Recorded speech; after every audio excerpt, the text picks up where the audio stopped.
අජිත් වසවිස කල්තබා ගැනීමේ ද්‍රව්‍ය දාන්නේ නැත්තම් කොහොමද ඔයාලගේ කෑන් මාස 10ක් අවුරුද්දක් කල් තියාගන්නේ?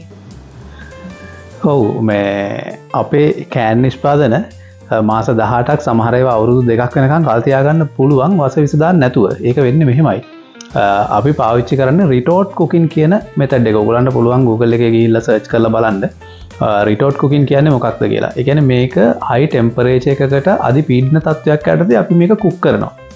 ඒ කුක් කරාම තමයි අපිට අර ඒකේ තියෙන විස බීජ, බැක්ටීරියා, මයික්‍රෝ ඕගනිසම් විනාශ වෙලා අවුරුදු 2ක් දක්වා කාලයක් අපිට තියාගන්න පුළුවන් වෙන්නේ. ඒකත් මෙහෙමයි. දැන් අපි හිතනවාට අපිට අවුරුදු 2ක් මේ ප්‍රොසෙස් එක කරන හින්දා අවුරුදු 2ක් කියලා අපිට කියන්න බෑ. ඒකට අපිට තියෙනවා ෂෙල්ෆ් ලයිෆ් ටෙස්ටින් එකක් කරගන්න. ලෝකෙ පිළිගත්ත විද්‍යාගාරවල දැන් ලංකාවේ ගත්තොත් බියුරෝ වෙරිටාස් එකේ, ITI එකේ මේ වගේ තැනක අපිට පුළුවන් ෂෙල්ෆ් ලයිෆ් ටෙස්ටින් එකක් කරගන්න. එතකොට අපිට පුළුවන් මේක අවුරුද්දක්ද අවුරුදු දෙකක්ද තුනක්ද කියන එක තහවුරු කරගන්න. ඒකත් ඒ කියන්නේ අපි රික්වෙස්ට් කරොත් මේක මාස 24ක් කල් තියාගන්න පුළුවන්ද කියන එක අහන්න.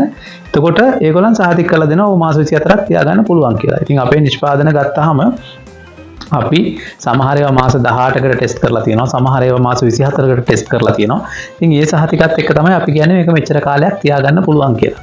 ඉතින් ඒක තමයි අපි කියන්නේ කිසිම වසක් විසක් මේකට දාලා නැහැ. අපි කිසිම කල්තබාගිනී ද්‍රව්‍යයක් දාන්නේ නැහැ. කිසිම රසායනිකයක් දාන්නේ නැහැ. කිසිම වර්ණකාරකයක්, රසකාරකයක් කිසිම දෙයක් දාන්නේ නැහැ. ඒ දාන්න නැතුව අපේ ගමේ විදිහට අපේ රටේ විදිහට තමයි අපි මේක මේ හදන්නේ.